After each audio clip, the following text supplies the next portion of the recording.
ये कहानी है बहादुरपुर की, जहाँ पे लोग सुख और शांति से रहता था, जहाँ न था कहीं भेदभाव, न कहीं हिंसा, सब आपस में मिल के रहते थे। क्योंकि यहाँ का राजा था जैसा दयालु वैसा ही महावीर, जिसका नाम सुनते दुश्मन थर थर कांपता था, जिसका नाम से ही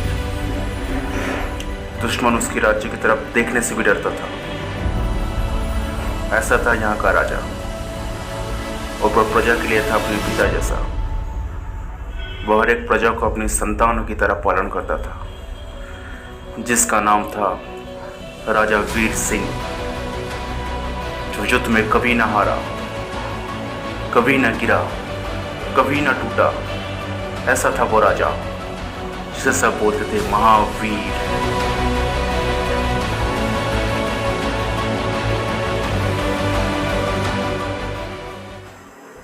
फिर एक दिन पड़ी इस राज्य पे किसी की बुरी नजर,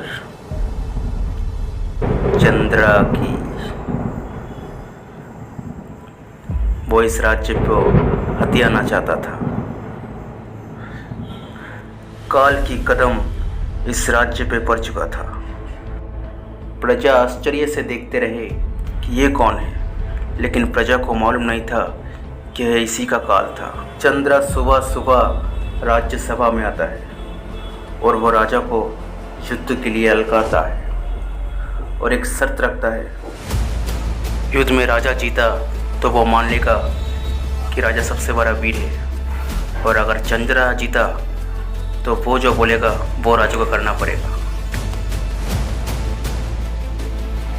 राजा शर्त को स्वीकार करता है और वो युद्ध के लिए मान गया। दोनों में युद्ध होता है।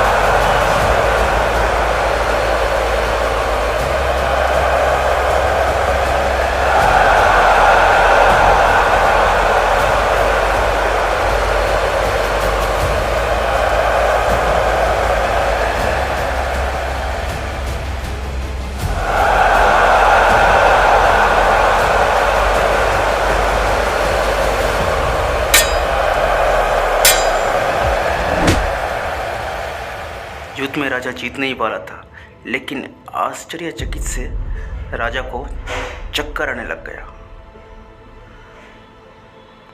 और इसी का फायदा उठा के चंद्रा राजा को मार दिया और वो बन गया यहाँ का राजा। चंद्रा जैसा चाहता था वैसा ही हुआ। वो बन गया इस राज्य का राजा और वो इस पूरी राज्य पे राज करने लगा। यहाँ तक कि वो इस राज्य को, महारानी को भी इस राज्य से निकाल दिया। रानी इस राज्य से निकल गया और वो जंगल में जाके रहने लगा।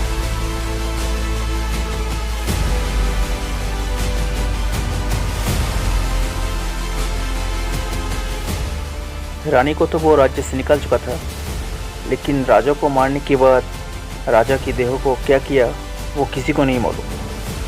कोई बोलता है कि उसे पहाड़ से फेंक दिया, कोई बोलता है कि उसे जला दिया।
सोचा कि वो जीत गया।